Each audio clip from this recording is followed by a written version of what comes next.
Buenos días, mi nombre es Lisa Murcia, en nombre de Software Shop, la empresa líder en la implementación de herramientas analíticas y software especializado en Latinoamérica. Les doy la bienvenida a la presentación qué es y cómo planear una entrevista, la cual tiene como objetivos reflexionar críticamente sobre qué es la entrevista y cuál es su utilidad en la investigación social, brindar herramientas prácticas a los participantes que les permite valorar cuándo es pertinente el uso de la entrevista y proporcionar herramientas básicas para planear una entrevista. Para la sesión del día de hoy tendremos el acompañamiento de la doctora Diana Alejandra Silva, quien es economista y doctora en sociología, especializada en los campos de sociología política, urbana y sociología de la violencia, con experiencia como docente en universidades de reconocido prestigio como la Universidad Autónoma Nacional de México y el Instituto Mora. Actualmente es profesora investigadora, visitante de la Universidad Autónoma Metropolitana, Iztapalapa y miembro del SNI Nivel C desde enero del 2015. Sin más preámbulo, vamos a dar inicio con esta presentación. Saludamos entonces a Diana Silva. Diana, buenos días. Hola, muy buenos días. ¿Cómo se encuentran? Muy bien, Diana, muchas gracias. Muchas gracias por acompañarnos. Ya estamos viendo tu pantalla. Te escucho correctamente, así que podemos dar inicio con la presentación. Muchas gracias, Lisa. Buenos días a todas y todos. Bueno, ya me presentó amablemente Lisa. Para mí es un gusto estar con ustedes en la mañana de hoy, que me comentan que Bogotá está muy fría. Para quienes están en Bogotá, yo me encuentro en la Ciudad de México y pues esta mañana vamos a dedicar unos minutos para reflexionar acerca de qué es y cómo planear una entrevista. Esto porque, como ustedes sabrán, en la entrevista es una de las estrategias, bueno, más bien es una de las metodologías más empleada en los métodos cualitativos y, y bueno, la entrevista no solamente se reduce a al encuentro con el otro, sino que tiene que ver con muchos elementos que tienen que ver con las relaciones sociales, con elementos del diseño, de investigación y también tiene que ver con las estrategias de análisis. Entonces, bueno, en esta presentación ya Lisa adelantó parte del contenido, vamos a ver estos temas. El primero de ellos es qué es una entrevista, que parece algo obvio, pero creo que es importante a veces clarificar en términos conceptuales e históricos el uso de la entrevista. Cuándo emplear una entrevista, que se refiere un poco a reconocer que no para todas las investigaciones y no para todos los procesos de investigación la entrevista es útil, pero sí va a ser útil para unos tipos de investigación. La tercera pregunta tiene que ver con cómo seleccionar informantes. Este es uno de los temas más importantes del que vamos a trabajar el día de hoy. Lógicamente, estos temas darían para estructurar todo un curso, entonces les pido también paciencia porque lo que vamos a ver hoy es una introducción a todos estos temas.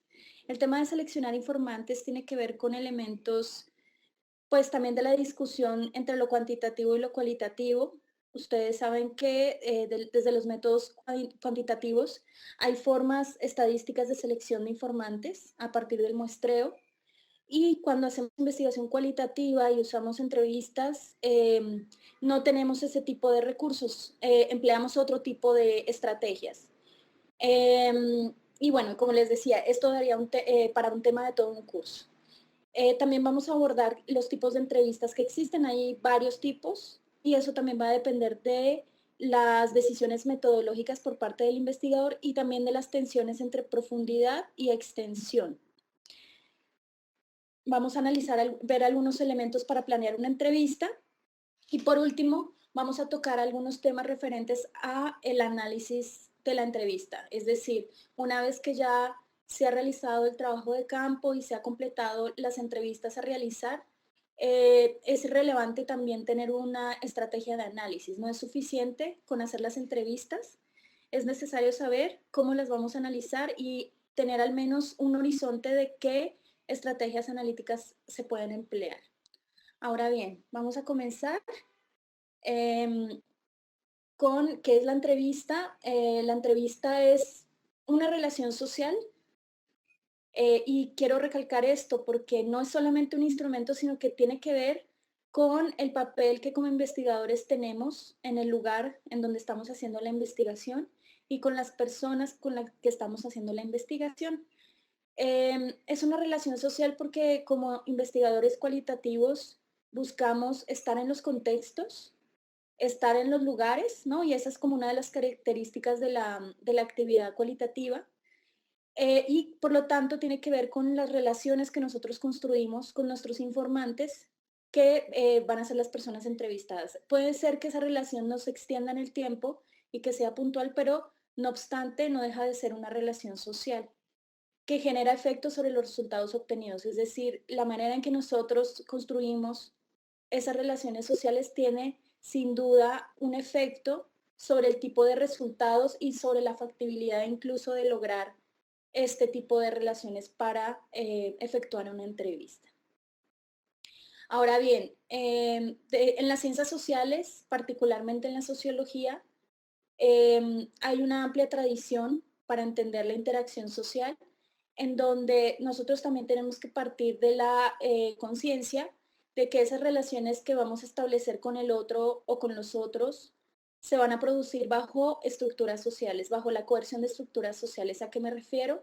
Me refiero a esas estructuras sociales, económicas y políticas que de alguna manera determinan nuestro lugar en la sociedad y que la interacción que nosotros vamos a realizar con alguien en la aplicación de una entrevista está sujeta a estas estructuras también. En la fotografía, ustedes ven a una persona entrevistando a, eh, a una persona indígena eh, y pues ahí hay una relación social, ¿no? Que está dada bajo una estructura social. ¿Qué lugar ocupa cada una de las personas que hace parte de esa interacción? ¿Cuál es el lugar del investigador en esa interacción?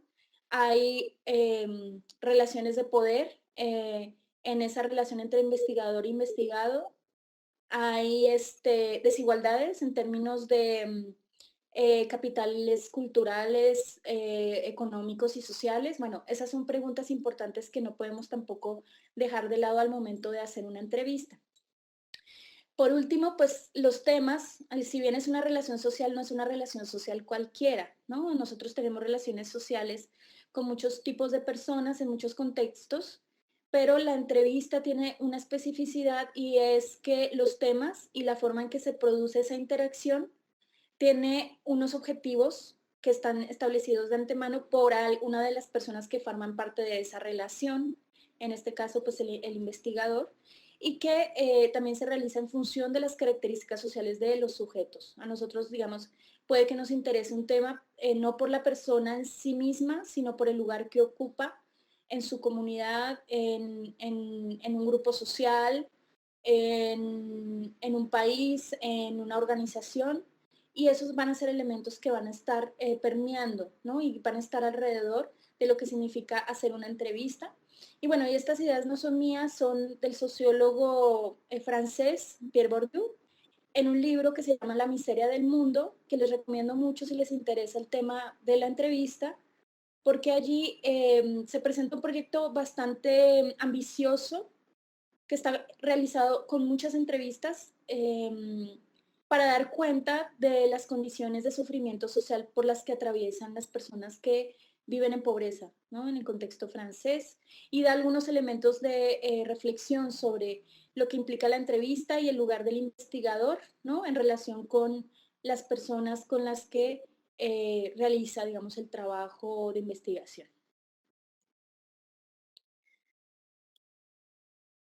Bueno, más elementos que yo creo que son importantes mencionar, pues la entrevista es, según Fortino Vela, un acto metodológico básico, ¿no? En la investigación social y es un poco lo que comentaba al iniciar esta conversación y que tiene que ver con que la entrevista pues sí ocupa un lugar central porque es primero que todo una vía de acceso a la subjetividad humana. Y acá, pues, quienes han trabajado con Weber o conocen a Weber, que es el sociólogo alemán, em, bueno, digamos, la subjetividad humana nos interesa porque allí, allí podemos acceder de alguna manera al sentido. Y el sentido, según esta, digamos, vertiente, que es reconocida hoy en día como la vertiente interpretativa, es una vertiente que reconoce en la manera en que nosotros significamos el mundo y le damos sentido como uno de los aspectos centrales que le dan forma al mismo mundo, ¿no? Entonces, lo que nosotros entendemos por el contexto o lo que entendemos por una situación concreta es para ese autor y toda esa tradición interpretativa una manera de crear el mundo, de crear relaciones sociales, de crear em, sí, relaciones sociales, de crear significados, de crear representaciones, de crear varios, digamos, elementos que se objetivan sí, en los contextos sociales, ¿no? Y nosotros como investigadores cualitativos generalmente estamos interesados en esto, nos interesa conocer la experiencia vivida de las personas y por eso es que las entrevistamos, ¿no? Porque son quienes nos pueden dar informaciones sobre cómo ven el mundo y de alguna manera ayudarnos a entender por qué un fenómeno se produce de una manera en particular o cuáles son las relaciones sociales presentes alrededor o en torno a un fenómeno, ¿no? Que es lo que generalmente nosotros buscamos al hacer investigación cualitativa, investigación social. También no podemos olvidar que esta relación social y sus especificidades tiene que ver con una situación construida que ha sido creada con el fin específico de que un individuo se pueda expresar. Es decir, es una situación construida, no es una relación habitual en donde no hay esa situación que ha sido creada ex profeso. Y lo que nosotros buscamos principalmente es que las personas a las cuales accedemos nos puedan brindar referencias de su pasado o de su presente, pero también de sus intenciones o de sus expectativas a futuro. Es un mecanismo controlado, ¿no? Hay una persona que es la que, digamos, de alguna manera transmite la información y alguien que recibe esa información y se da un intercambio simbólico entre entrevistador y entrevistado, que lógicamente pues es un proceso iterativo, ¿no? No es que solamente el entrevistado es el que transmite información, yo creo que el entrevistador también transmite información. Y es en esa interacción comunicativa que se produce a veces algo nuevo, no sé si a ustedes les ha ocurrido, a mí sí en las investigaciones, y es al momento de entrevistar a las personas, preguntar cosas que a lo mejor las personas nos han preguntado a sí mismas, ¿no? Entonces la entrevista también se convierte en un espacio reflexivo en donde se abre un espacio para poder pensar en temas. Y eso creo que también vale la pena recalcarlo. La entrevista también a veces funciona como un lugar, como un espacio, como un reconocimiento también, como de a lo mejor de una situación problemática, ¿no? Que no se ha tenido el espacio para expresar, ¿no? Y eso también en ocasiones puede ser el rol de una entrevista. A veces nos preocupamos por acceder o no a los informantes, a las personas que queremos investigar, pero a veces terminando una entrevista podemos recibir el agradecimiento, ¿no? De una persona que a lo mejor se sintió escuchada, de una persona que a lo mejor se sintió validada en su expresión, en su situación, ¿no? Y eso también es importante que lo tengamos en cuenta.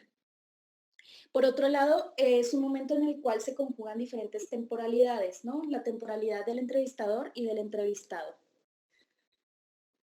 Ahora bien, ¿cuándo emplear una entrevista? Ya les comentaba que no siempre la entrevista va a ser la manera, ¿no? De acceder o la manera de construir el dato. Y pues generalmente la empleamos cuando no tenemos posibilidad de hacer una investigación más prolongada, como sucede con la investigación que se fundamenta en la observación participante. También va a ser útil cuando queremos examinar hechos del pasado, es decir, nosotros no podemos observar en tiempo real quizá algún fenómeno, pero al hacer la entrevista lo que hacemos es recuperar a partir de la memoria de esos hechos y tratar de hacer una reconstrucción de un fenómeno que nos interesa, ¿no? Entonces aquí la entrevista pues también juega un papel en términos de construcción de memoria y también de preservación de memoria, ¿no? También es útil cuando los intereses de la investigación son relativamente claros y están bien definidos. Hay investigaciones que a lo mejor no inician con la suficiente claridad y en ese tipo de investigaciones a lo mejor vale la pena estar inmersos en el territorio o en el lugar donde se va a realizar el trabajo de campo antes de hacer las entrevistas, pero cuando ya, digamos, conocemos relativamente bien el territorio y conocemos relativamente bien el fenómeno que estamos investigando, pues la entrevista va a ser de utilidad. Em, bueno, también la entrevista va a ser útil cuando la investigación se realiza en distintos escenarios y con distintos tipos de personas. Cuando tenemos que ir a diferentes lugares, podemos utilizar la entrevista como estrategia metodológica. Y por supuesto, lo último que ya lo mencionamos en la diapositiva anterior y es cuando a nosotros nos interesa la experiencia humana, es decir, no nos interesa, nos interesa sobre todo cómo la persona vivió, cómo la persona sintió, cómo la persona pensó o cómo la persona representó algún aspecto de la realidad social. Em, Hay un elemento, esto lo menciona también Pierre Bourdieu en la Miseria del Mundo y que tiene que ver con la comunicación no violenta. Como investigadores tenemos que cuidar mucho este aspecto, sobre todo por lo que decíamos unas diapositivas atrás y que tiene que ver con inscribir la relación social de entrevista en el contexto y en la estructura social de la cual forma parte para poder ver esos efectos que pueden producirse sin saberlo, ¿no? Por ejemplo, una persona con alta escolaridad que llega a un lugar donde va a entrevistar a una persona con un nivel bajo de escolaridad y a lo mejor la pregunta sobre su nivel de escolaridad o sobre su historia en relación al sistema escolar, quizá pueda dar lugar a algún tipo como de incomodidad, ¿no? O algún tipo de efecto que habla pues de esa desigualdad, ¿no? Estamos hablando de una persona que tiene un alto grado de escolaridad y a lo mejor pregunta cosas que la otra persona no puede comprender a cabalidad o que necesita un lenguaje mucho más cotidiano y que quizá la persona con alto grado de escolaridad no sea, digamos, no ha hecho ese trabajo de traducción y de hacer los términos con los que se expresan mucho más accesibles, ¿no? Y esto también sucede. También pensar cuál sería la representación que el entrevistado puede tener de la entrevista, de la relación y de los fines que se persigue con la entrevista, ¿no? Aquí es importante que nosotros nos presentemos, que seamos muy claros con los fines que perseguimos con la investigación y sobre qué es lo que vamos a hacer con esa investigación, ¿no? Porque muchas veces en algunos lugares, cuando vamos con el sombrero de investigadores, nos pueden ver como el trabajador social o nos pueden ver como el periodista que hace entrevistas o nos pueden ver como el abogado que resuelve problemas de tierras o de acceso a algunos derechos, ¿no? Entonces, es muy importante que nosotros clarifiquemos cuál va a ser nuestro papel allí y que tengamos también claridad de cómo posiblemente nos ven los otros.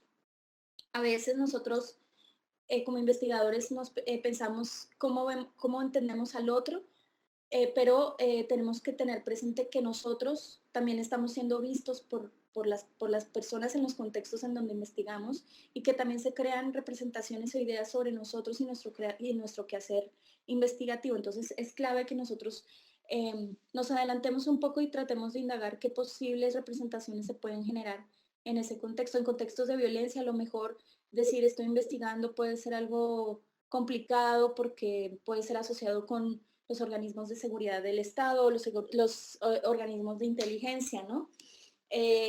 O digamos en contextos donde se entregan ayudas sociales, una persona a lo mejor puede decir que está muy mal, que su situación es muy crítica, justamente porque la representación que tiene de nosotros como entrevistador eh, es que a lo mejor somos trabajadores sociales que podemos canalizar ayudas, ¿no? Y bueno, y nuestra entrevista también va a estar mediada por eso, el contenido de la misma. Y bueno, lógicamente, y yo creo que esto no hay que negarlo, pero sin embargo es bueno tenerlo en cuenta y ver la manera de contrarrestarlo y que tiene que ver con una relación de asimetría que nosotros podemos contrarrestar con una escucha activa y metódica.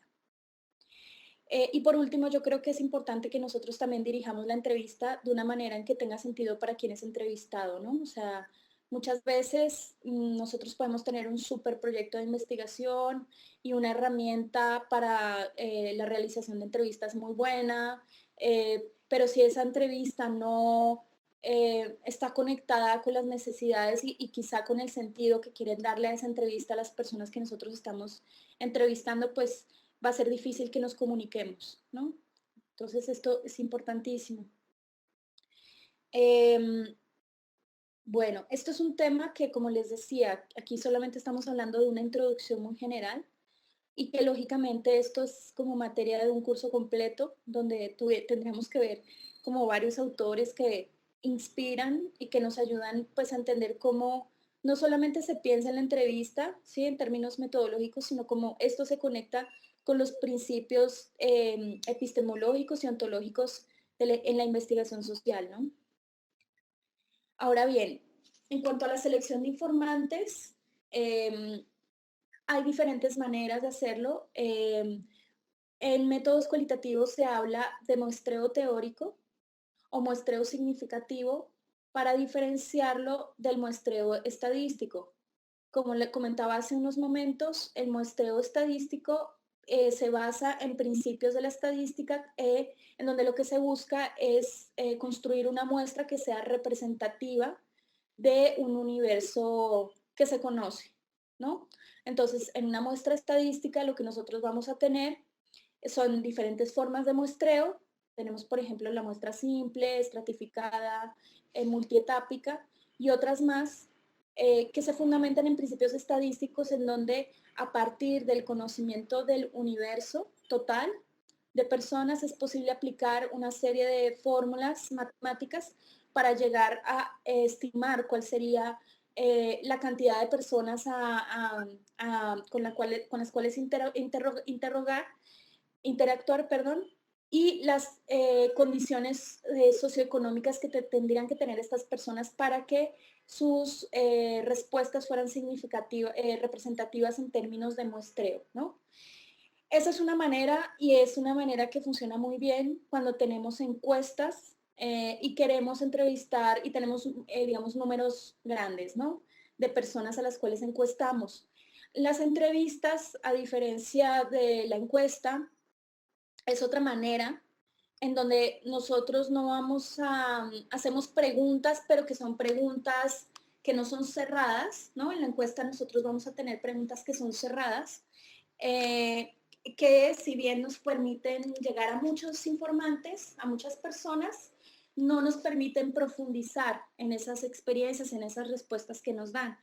En cambio, en la entrevista sí, la entrevista nosotros podemos profundizar porque tenemos principalmente preguntas abiertas. Seguramente podemos tener algunas preguntas cerradas que son claves también incluirlas para identificar cuál es como el lugar, digamos, socioeconómico que ocupa la persona, ¿no? En términos de algunas variables sociodemográficas que nos ayuden a después interpretar esas entrevistas, pero que sin embargo no podemos hacer de manera extendida, ¿no? Y eso es lo que sucede entre la encuesta y la entrevista. Nosotros podemos hacer muchas encuestas porque, bueno, es mucho más rápido, porque digamos que están estandarizadas y todo esto, ¿no? En la entrevista no es así. La entrevista vamos a tener preguntas abiertas en donde lo que queremos es conocer la experiencia de las personas. Entonces ahí lo que no nos interesa tanto la cantidad como el contenido de esa experiencia. Y aquí es importante eso porque muchas personas terminan, digamos, de alguna manera diciendo que entonces la aplicación de entrevistas y el uso de los métodos cualitativos no son rigurosos. Y yo creo que ahí hay más bien una diferencia en términos ontológicos de cómo entendemos lo social y epistemológicos de la manera en que cómo se entiende la ciencia y la construcción de conocimiento, ¿no? Y esto lo menciono pues por eso, ¿no? En métodos cualitativos hablamos principalmente de muestreo teórico, en donde lo que importa es el potencial que tiene cada caso para ayudar al investigador en el desarrollo de comprensiones teóricas sobre el área estudiada de la vida social. Aquí subrayo dos cosas. Una, el caso, es decir, nosotros vamos a tener distintos informantes y la importancia de entrevistar a alguien tiene que ver con el potencial que tiene ese caso en particular de esa persona, de ese informante, para ayudarnos a entender un fenómeno, lógicamente, pero también a teorizar. Y aquí también hay otro de los componentes en lo cualitativo y es que nosotros, a partir de la investigación cualitativa, hacemos teorizaciones, ¿no? A partir de los datos cualitativos, lo que nosotros queremos es lograr comprensiones teóricas que nos ayuden a entender el mundo en el que vivimos o el fenómeno social que estamos estudiando. Esto es clave. Y esa es una manera también de hacer sólido el potencial, o sea, para ubicar ese potencial de cada caso, pues sí tiene que ver con la teoría que estamos utilizando, ¿no? Y aquí entonces nosotros como investigadores cualitativos tenemos que tener bases teóricas sólidas.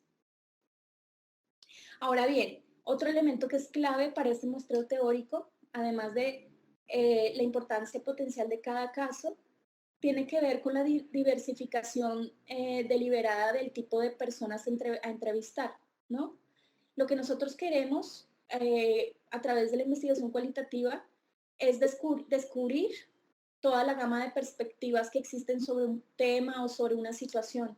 Y para reconstruir esa gama de perspectivas, nosotros tenemos que empezar a dilucidar cuáles son las de relaciones sociales que prevalecen en ese fenómeno, pero eso lo vamos identificando en terreno, no lo podemos saber muchas veces de antemano, ¿no? Eh, y cuando nos detenemos, pues nos detenemos cuando llegamos al punto de que una entrevista más no añade informaciones, no añade comprensiones adicionales sobre el tema o fenómeno que estamos investigando. Esto para algunos autores es denominado como punto de saturación. El punto de saturación es cuando yo estoy entrevistando y ya estoy escuchando prácticamente experiencias muy afines, muy similares a lo que ya he escuchado, ¿no? Lo que nosotros queremos es diversificar deliberadamente pues estos puntos de vista. Pierre Bourdieu lo denomina de otra manera. Él va a hablar, por ejemplo, de la reconstrucción de los distintos puntos de vista, ¿no? Recordemos que él habla de la teoría de los campos sociales y del espacio social, ¿no? Y él lo que le interesa es justamente reconstruir los campos en términos de una cartografía, ¿no? De lugares en los cuales se ubican los distintos agentes en función de los distintos tipos de capital, ¿no? Esto lo menciono solamente como una referencia y eso, pero necesariamente nos da una idea, ¿no? De nosotros vamos a hacer una investigación y necesitamos tratar de reconstruir los distintos puntos de vista sobre un tema. Y eso lo hacemos a través de diferentes formas de muestreo y de acercamiento para encontrar a las personas, a nuestros informantes, ¿no? Uno es el conocido bola de nieve, que es una manera de, digamos, reconstruir las relaciones sociales que existen a través del contacto inicial con una persona que es un informante potencial, que a su vez nos va a permitir acceder a otras personas que también sean relevantes en esa comunidad o porque tienen una perspectiva importante para un tema, ¿no? Y eso se denomina bola de nieve, ¿no? Yo llego a una persona, esa persona me lleva a otra y así sucesivamente hasta que yo he reconstruido toda la red. Vamos a tener otras dos formas de hacer esto, que es, por un lado, el muestreo de oportunidad y por otro, el muestreo evaluado. El muestreo de oportunidad tiene que ver con la manera en que yo accedo al campo, ¿no?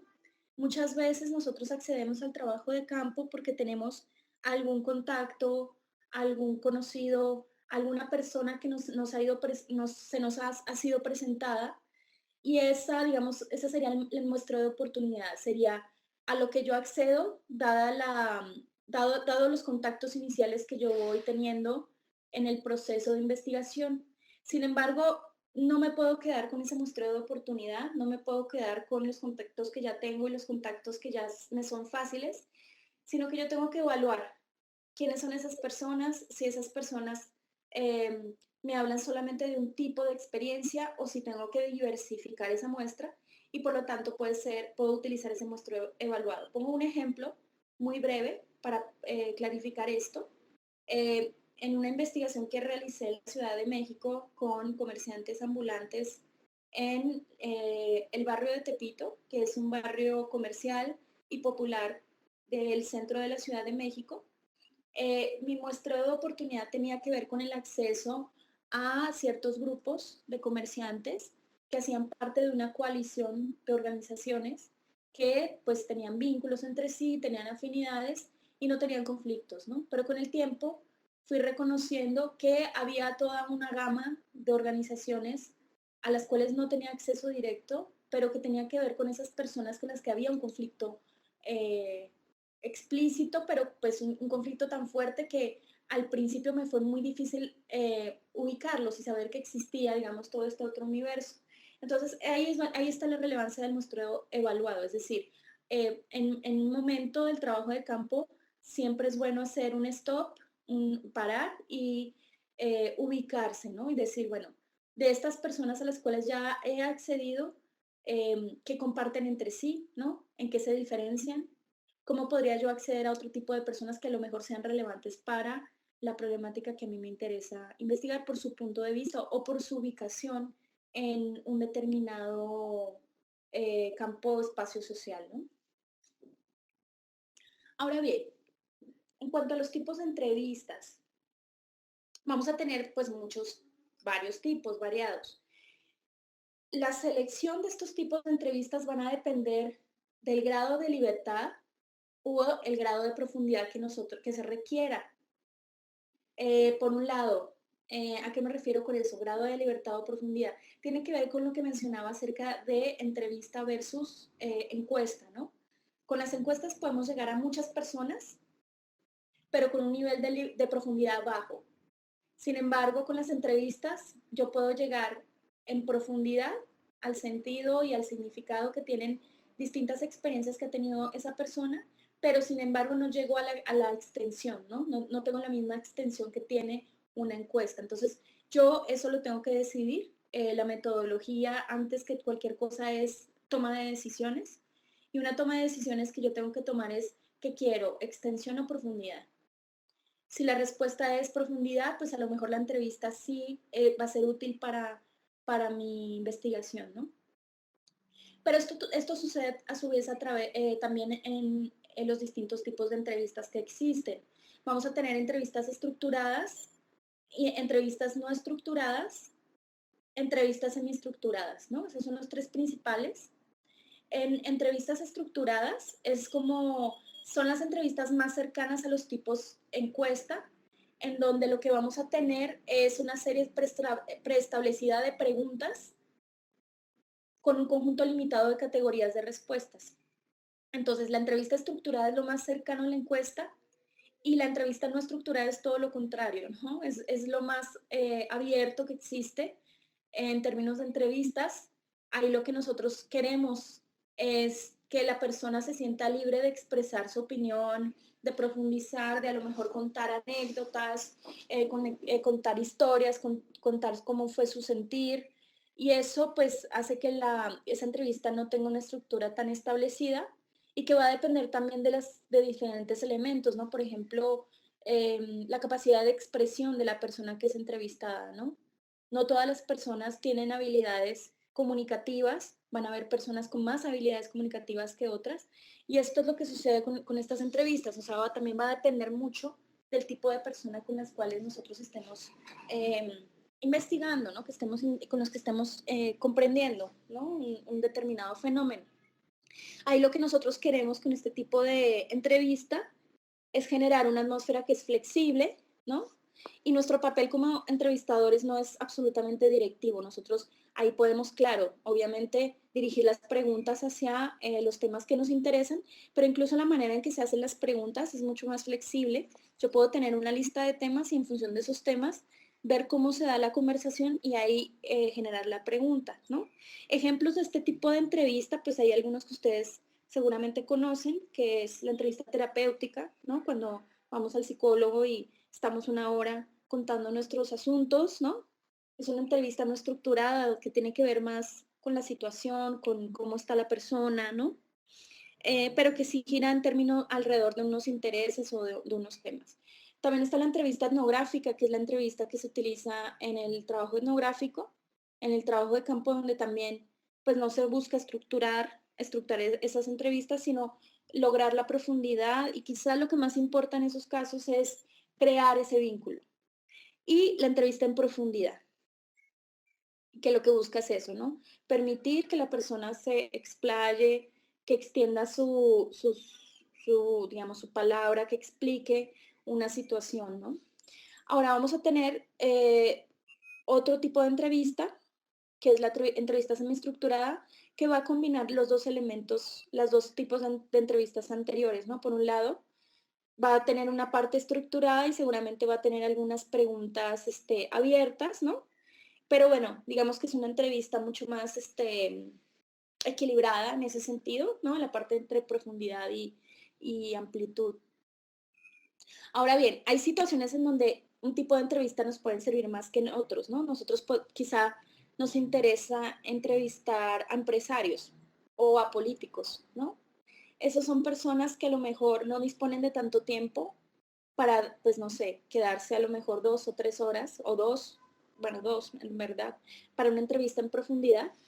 Eh, Porque, bueno, a lo mejor tienen o disponen de poco tiempo. En esos casos, pues sí, lógicamente tenemos que ser lo más directos y quizá estructurar mucho más nuestras preguntas. Por último, pues quisiera incluir, ¿no? O sea, los 3 tipos de entrevistas anteriores tienen que ver con las entrevistas que se hacen eh, entre 2 personas, pero también hay otros tipos de entrevistas como sucede con el grupo focal, ¿no? Grupo focal tiene que ver con pues un grupo de personas que se reúnen con el propósito de interactuar en relación con una situación de entrevista que es grupal, que puede ser semiestructurada y focalizada, ¿no? Es decir, que se enfoca en un tema en particular y que puede ser compartida por todos, ¿no? Nosotros ahí en los grupos focales lo que queremos es entrevistar a personas que comparten alguna situación y que seleccionamos en función del el grado de homogeneidad o heterogeneidad. Eso va a depender de los objetivos de la investigación. Em, Aquí lo que nos interesa más que la experiencia individual es qué pasa cuando reunimos a las personas, porque hay un efecto grupal, ¿no? A lo mejor hay cosas que en privado podemos sostener, pero cuando estamos en interacción con otras personas, podemos autocensurarnos o a lo mejor dar una versión establecida, ¿no? Entonces, esto va a ser útil como para reconstruir la instancia intersubjetiva o reconstruir versiones del discurso público, ¿no? O sea, qué es lo que queremos, eh, digamos, recuperar cuando reunimos un grupo y se genera este efecto grupo, queremos recuperar como la versión oficial, entre comillas, ¿no? De ese grupo sobre alguna experiencia, sobre alguna situación o circunstancia, ¿no? Eso es interesante, ¿no? El efecto grupo. Sin embargo, hay cosas que hay que cuidar siempre ahí, ¿no? Por ejemplo, el uso de la palabra entre hombres y mujeres. Muchas veces mujeres jóvenes cuando están en grupos mixtos no tienden a usar la palabra y eso tiene que ver con las relaciones de género. Pero bueno, eso nosotros también lo tenemos que tener claro, reconociendo que la entrevista es una relación social, ¿no? Y en esa relación social estos factores influyen.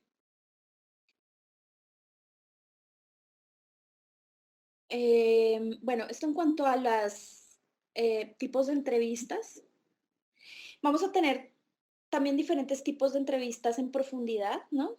Nosotros podemos tener entrevistas en profundidad que se realizan en una sola sesión, pero también vamos a tener algunas entrevistas que se van a realizar en encuentros continuados, ¿no? En más de un encuentro continuado. Esto principalmente sucede en las historias de vida o los relatos de vida donde nos interesa abordar un tema, pero en el marco de una vida, ¿no? De una trayectoria.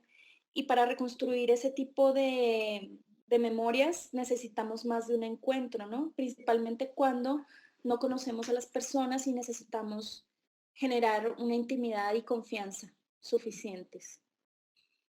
Mm, lo importante sí es reconocer que cuando utilizamos este tipo de herramientas, lo que estamos buscando es conocer las experiencias y las situaciones, pero no en sí mismas, sino también de la manera en que, en que las personas lo expresan, ¿no? A nosotros nos interesa recuperar la manera en que las propias personas experimentan su vida, pero también la manera en que la expresan. Como aquí también partimos de la idea de que el lenguaje no es inocente, ¿no? Hay usos de palabras específicas para nombrar una circunstancia, una situación, ¿no? Y eso también va a ser muy relevante a la hora de hacer el análisis de las entrevistas. Aquí tenemos eso, diferentes tipos de entrevistas en profundidad, pues ya les comentaba de las historias de vida, ¿no? Que es un tipo de entrevista en profundidad que va a requerir de varios encuentros, más de un encuentro. Em, y que bueno, eso tiene que ver básicamente con el aprendizaje de actividades o conocimientos que no podemos observar como investigadores de manera directa, o sea, en tiempo real. Y también con entrevistas que van a estar enfocadas a proporcionar informaciones en distintos escenarios y con distintas personas, ¿no?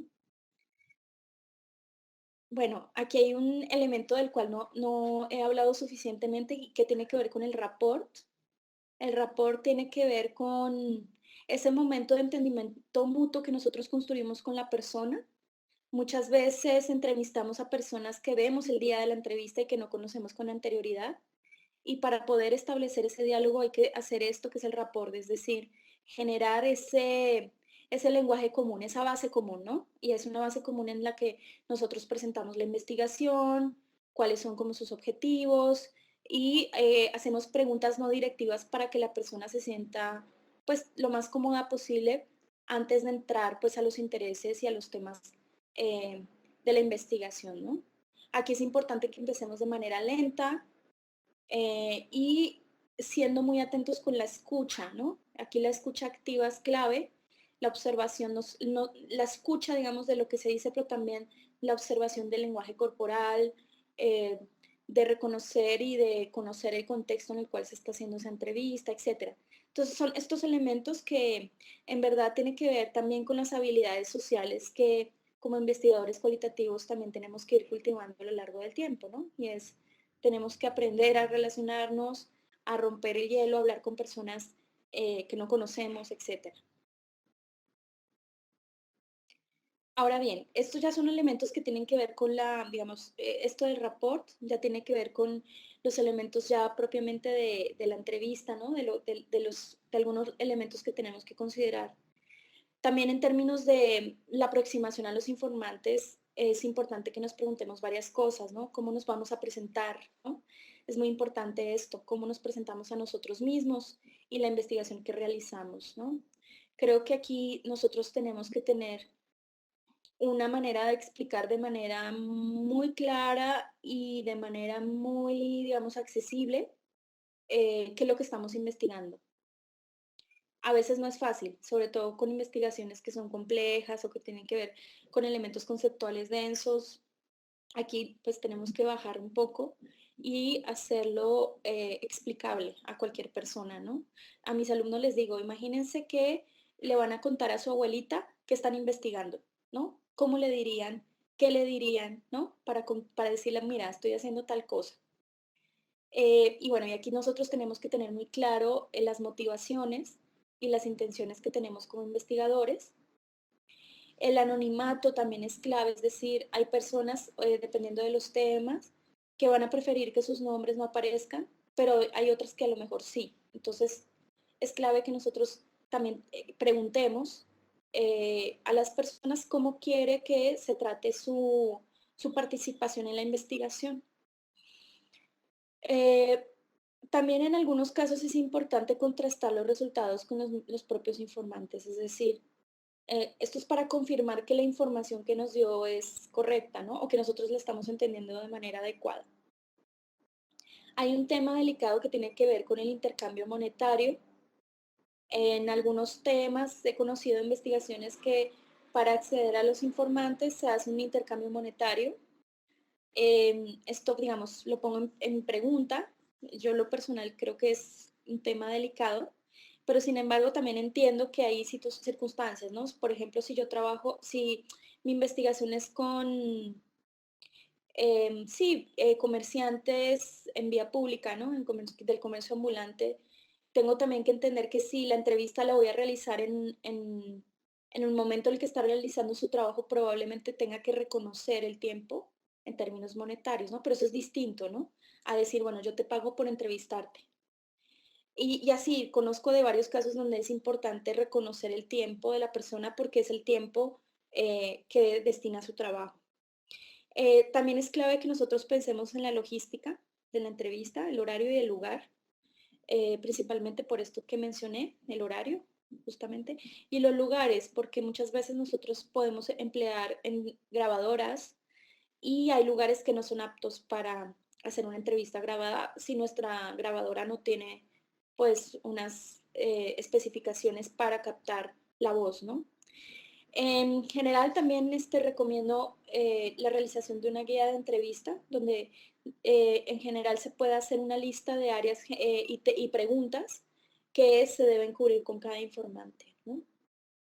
La guía de entrevista en verdad corresponde pues a la instancia del diseño de la entrevista, no a la situación de entrevista. Esto en verdad tendré que estar en otra diapositiva, ahora lo veo, pero que tiene que ver con esa como preparación que nosotros tenemos que tener. Ahora bien, ya en la situación de entrevista, sí es importante que creemos una buena atmósfera. ¿En qué tipo de situación es más probable que la gente se exprese? Es que pensemos en esto, ¿no? A lo mejor si hacemos una entrevista en la casa con jóvenes, pero lo hacemos en su casa con sus madres y padres presentes, a lo mejor esa atmósfera no sea la que mejor, sí, la que genere más confianza, ¿no? Porque la persona va a estar como atenta a lo que pues su familia esté quizá escuchando, ¿no? Y quizá, digamos, haya cosas que pueda contar y cosas que no. Em, Nos tenemos que abstener de expresar opiniones o hacer juicios en la entrevista. Nosotros tenemos que tratar de tener una actitud neutral. Lógicamente no hay neutralidad, pero hay situaciones en donde es mejor escuchar más que expresarnos nosotros. Justamente hacemos una entrevista porque nos interesa el punto de vista de las personas y no hacemos la entrevista para hablar nosotros y expresar nuestras opiniones. Esto debe ser muy claro. Por ejemplo, en el contexto de la despenalización del aborto, es posible que entrevistemos a personas que están a favor y en contra y que nosotros tengamos una propia postura, ¿no? Digo, lo pongo porque estas son entrevistas y son temas que se investigan. Entonces, sobre todo en esos casos que son delicados o, digamos, hacer algún juicio en relación a alguna experiencia que tuvo una persona, ¿no? Que eso es, hacer juicios quizá no es muy, no es cero recomendable. A lo mejor lo que sí es recomendable es acompañar, ¿no? Escuchar, acompañar y por eso es que hablé hace un rato de la escucha activa.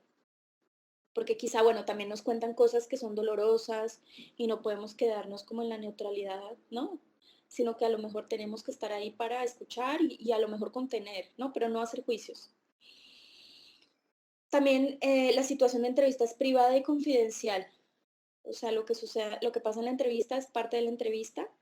El uso público de la entrevista pues tiene que estar acordada con el entrevistado y nosotros no podemos publicar la entrevista sin su consentimiento. Y aquí es clave que nosotros tengamos el consentimiento y por eso, desde el comienzo, tiene que quedar claro cuáles son los objetivos de esa entrevista, para qué se va a usar y cuál va a ser el uso que va a tener esos datos, ¿no? Si va a ser anónima o no. Y bueno, permitir que la gente hable y que ya es de lo que ya lo mencioné. Y aquí pongo esta pregunta porque creo que estamos en una sociedad donde le damos más valor al que habla que al que escucha, ¿no? Y que la escucha implica también un trabajo y un entrenamiento. No siempre estamos dispuestos a escuchar, no siempre podemos escuchar, o sea, ¿qué condiciones necesito yo para escuchar? Pues necesito haber descansado, quizá no tener hambre, o sea, necesito unas condiciones también, ¿no? Y cada quien tiene que ir ubicando cuáles son esas condiciones y también qué tan dispuestos estamos a escuchar. A veces eh, queremos hacer una investigación para confirmar lo que yo opino. Y sin embargo, cuando estamos haciendo trabajo de campo, pues pasa todo lo contrario, ¿no? Que evidentemente, pues a lo mejor tenía una visión romántica, ¿no? De, del fenómeno, de las personas. Y pues cuando escuchamos que esa visión romántica se rompe, pues sí es complicado. Entonces, bueno, ¿qué tanto y qué tan dispuestos estamos a escuchar eso? Bueno, para comenzar la entrevista, bueno, además del rapport del cual ya hablé, pues sí es importante empezar con preguntas generales, ¿no? Es recomendable. Y aquí pues una pregunta como más aplicada y práctica, ¿con qué pregunta iniciaría la entrevista que se propone realizar, ¿no? Eh, y bueno, y esto tiene que ver con el guión y tiene que ver también con el orden que puede tener las preguntas, ¿no? Los temas álgidos, los temas centrales de la entrevista, es mejor colocarlos en medio, ¿no? Y al principio, pues sí, generar algunas preguntas como más generales para empezar a romper el hielo. Esto es importante también y que tiene que ver con la escucha activa, y es hacer un sondeo, ¿no? Profundizar quizás en los aspectos que quedaron pendientes o pedir clarificación sobre algún aspecto. Hay, digamos, elementos que nos van a explicar los informantes como dando por sentado que nosotros entendemos todo y seguramente no es así, por eso estamos haciendo la entrevista. En estos casos, sí es importante ir anotando, ir registrando cuáles son esas cosas pendientes o esas cosas que nos saltaron o que nos generan duda o que no entendimos del todo. Cuando estamos en un país que no es el nuestro, a lo mejor hay elementos de la cultura local que tenemos que preguntar a qué se refieren, ¿no? Preguntas como, ¿me puedes decir a qué se parecía ese lugar, ¿no? ¿Cómo se sintió? ¿Recuerda lo que dijo en ese momento? ¿Qué estaba haciendo allí? ¿O quién más estaba allí? ¿Y qué ocurrió después? Bueno, como estas son algunas preguntas que pueden ayudarnos a hacer ese sondeo, ¿no? ¿O qué quieres decir con lo que estás diciendo, ¿no? ¿O qué quiere decir tal palabra? ¿Me podrías repetir, por favor, tal cosa, ¿no? Y eso también crea una base común, que es lo que nosotros queremos realizar en la entrevista y es una comunicación que sea directa, abierta, que genere confianza. Ahora bien, nosotros podemos efectuar una serie de controles cruzados. Esto se refiere como a, bueno, primero partir de un supuesto. Y este supuesto es retomando lo del teorema de Thomas, que dice que si las personas definen las situaciones como reales, estas son reales en sus consecuencias. Si una persona dice que tal evento le generó dolor, nosotros no podemos llegar y decir, no es verdad, tú no sentiste dolor, ¿no? Si la persona lo define así como real, pues tiene una consecuencia que también es real, ¿no? Entonces, ahí tenemos que ser cuidadosos y entender más que juzgar, ¿no? Eh, Otra manera, otra cuestión que tenemos y que podemos hacer es buscar fuentes complementarias para triangular información. Cuando hacemos entrevistas, es importante que incluyamos otro tipo de fuentes, que no sean las únicas fuentes para hacer la investigación, que recurramos a fuentes documentales o fuentes periodísticas, pero que incluyamos otras fuentes complementarias. Y por último, recordar que esa historia que nosotros estamos recabando solamente es válida en función de la forma en que ha sido obtenida, ¿no? ¿A qué me refiero con eso? Por ejemplo, sí, la forma en que nosotros obtenemos una información, pues sí repercute en la forma en que esa entrevista se da. Si yo accedo a través de un amigo, pues seguramente esta persona quiere quedar bien con ese amigo y a lo mejor el contenido de esa entrevista tiene que ver con lo que piensa o con la interacción que tiene con este amigo, ¿no? Si nos reconocen a nosotros como trabajadores sociales y no como investigadores y quieren una ayuda social, pues van a hablar de su experiencia, hablando del sufrimiento, hablando de la carencia, hablando, ¿no? Y a lo mejor enfatizando mucho más esos elementos. Entonces nosotros para validar las entrevistas tenemos que estar muy conscientes de cómo se dio la entrevista, de cuál fue la atmósfera de la entrevista, de cuál es la relación que se construyó en ese momento con el informante, etcétera, etcétera, ¿no? Bueno, el uso de la grabadora. Bueno, esto también ha cambiado muchísimo a lo largo del tiempo. Recuerden que antes hacíamos las entrevistas con grabadoras de cassette y pues ahora hay grabadoras digitales e incluso los celulares traen incluido pues aplicaciones que permiten grabar voz. Sin embargo, bueno, al momento de hacer una entrevista pues pasan muchas cosas. Lo primero, esto suena como un poco escolar, pero no está de más señalarlo y es revisar su funcionamiento, ¿no? Muchas veces decimos, voy a ir a la entrevista, voy a grabar, pero no tenemos pilas, ¿no? O no revisamos cómo funciona, no la conocemos, la grabadora. Otra cuestión es que tenemos que pedir consentimiento para grabar, ¿no? Preguntar, ¿puedo grabar la entrevista?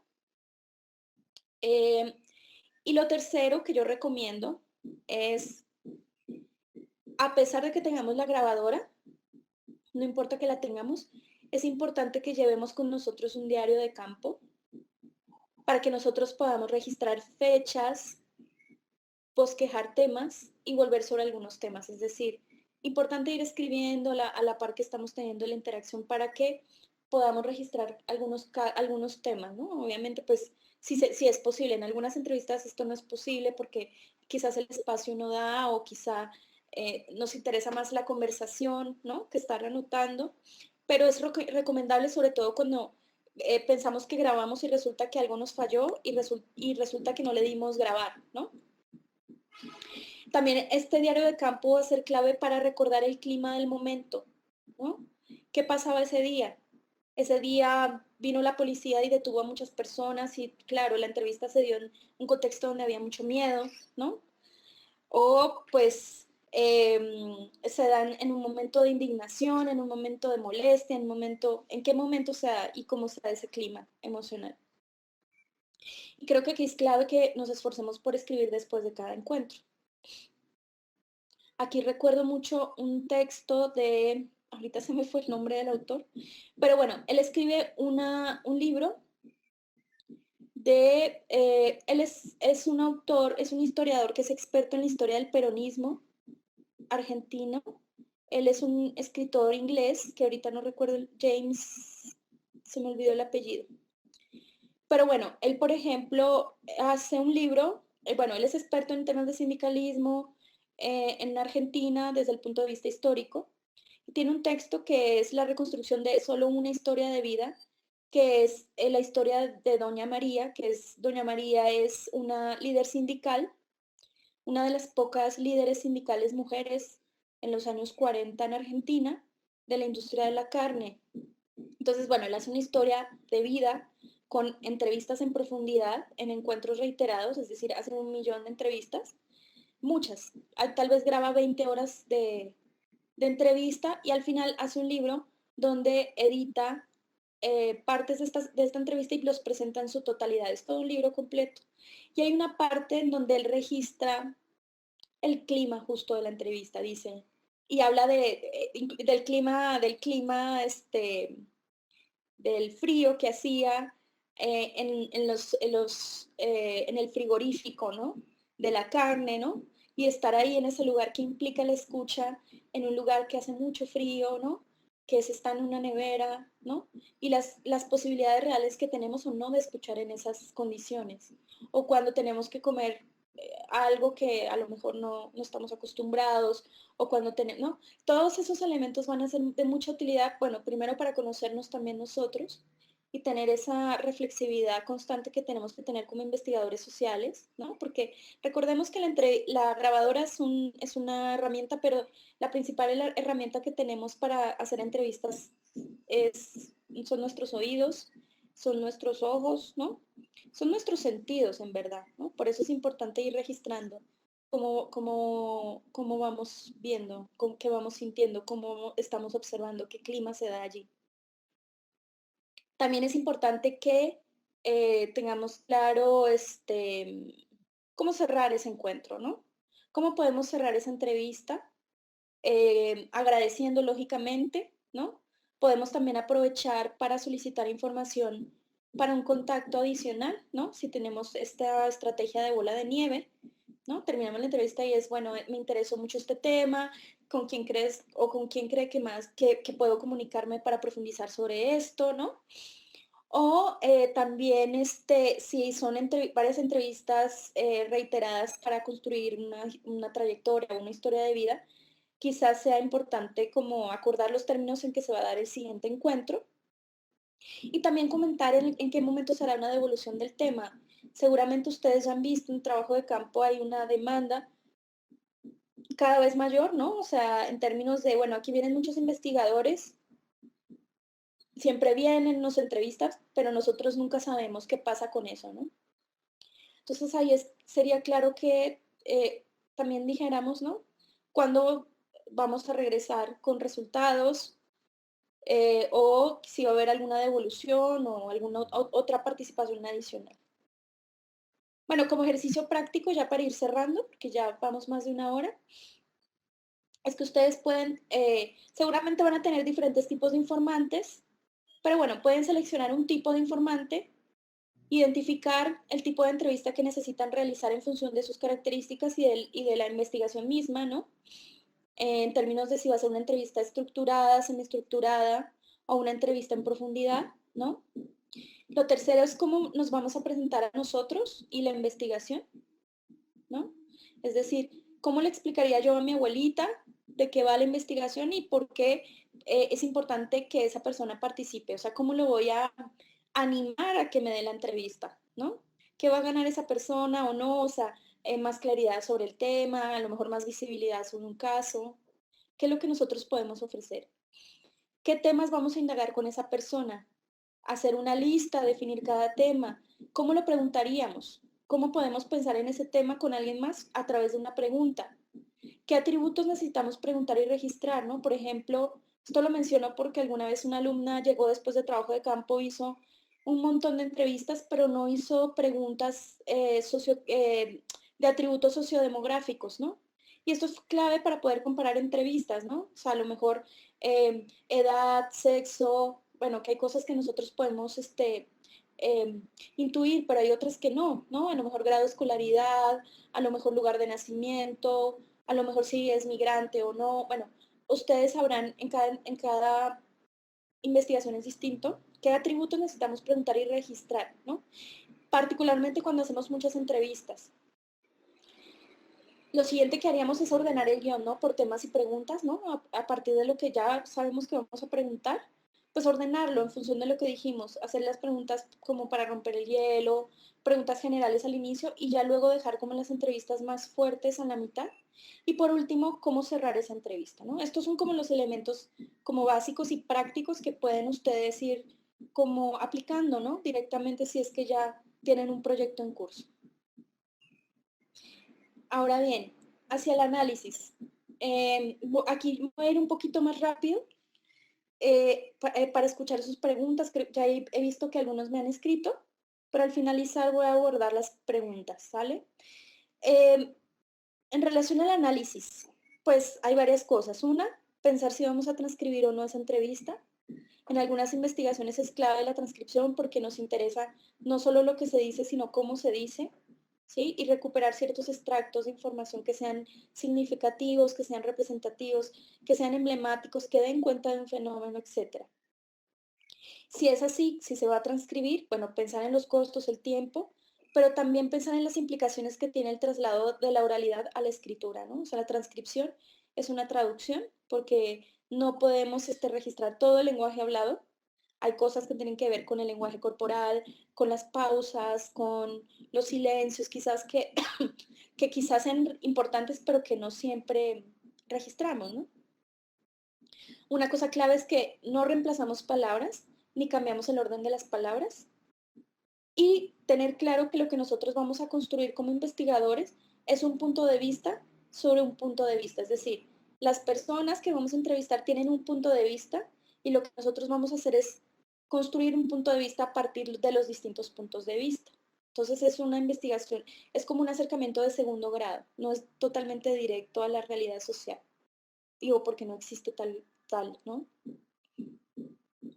Una estrategia que nosotros podemos utilizar para hacer el análisis de entrevistas es el de la codificación, en donde lo que nosotros lo que hacemos es fragmentar el texto una vez transcrito, en donde lo que hacemos es después vincular estos fragmentos a una idea o un concepto en particular.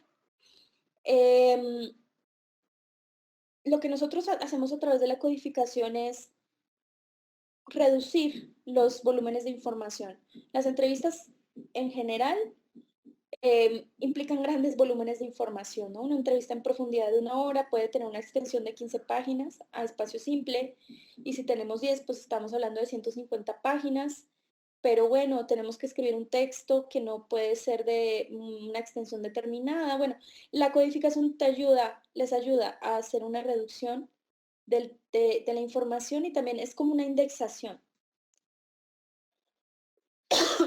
A mí me gusta mucho esta imagen porque es como muy ejemplificante, ¿no? Lo que implica el proceso de codificación, ¿no? Lo que nosotros vamos a tener es una serie de fragmentos, textos, materiales, ¿no? Información, a lo mejor textual, etcétera, ¿no? Nosotros eso lo vamos a codificar, vamos a fragmentarlo en función de ciertos temas o ciertos, principalmente temas, que van a ser los códigos. Esos códigos me permiten reunir diferentes tipos de textos en función de un tema, ¿no? Por ejemplo, me interesa saber sobre los conflictos, ¿no? Entonces yo puedo retomar de todas las entrevistas que se dijo sobre el conflicto, un conflicto en particular, y codificarlo esa etiqueta, ¿no? Conflicto. Y así sucesivamente, ¿no? Me voy por todos los temas, por todos los elementos que sean, las motivaciones de los actores para participar en en algún tema, o las condiciones que ellos refieren, ¿no? De la situación del lugar, etc. Y eso lo puedo ir codificando. Posteriormente lo voy agrupando en categorías, ¿no? Estos códigos generalmente hacen familias, hacen mapas conceptuales, y esas categorías se relacionan todas entre sí, ¿sí? Eso me ayuda, por ejemplo, a construir esquemas, mapas, representaciones gráficas también del fenómeno que estoy estudiando. Y eso pues necesariamente se va a ir conectando con la teoría, ¿no? A partir de los temas y los conceptos. Esta es una imagen que retomé de el texto que se llama The Coding Manual for Qualitative Research, que les recomiendo, que es de un autor que se llama Johnny Saldaña y que ustedes pueden consultar, está online, en caso de que no hayan realizado pues este proceso de codificación y quieran hacerlo. Por último, pues quiero agradecerles, ¿no? Por su tiempo en esta presentación. Como les decía, no se sientan frustrados porque realmente esta es una introducción apenas. Estos son mis datos, y mi correo personal, por si tienen alguna inquietud o me quieren contactar directamente. De nuevo les agradezco a ustedes y a todo el personal de Software Shop que hace posible pues que estemos reunidos hoy día aquí. Les mando un saludo y de nuevo reiterarles mi agradecimiento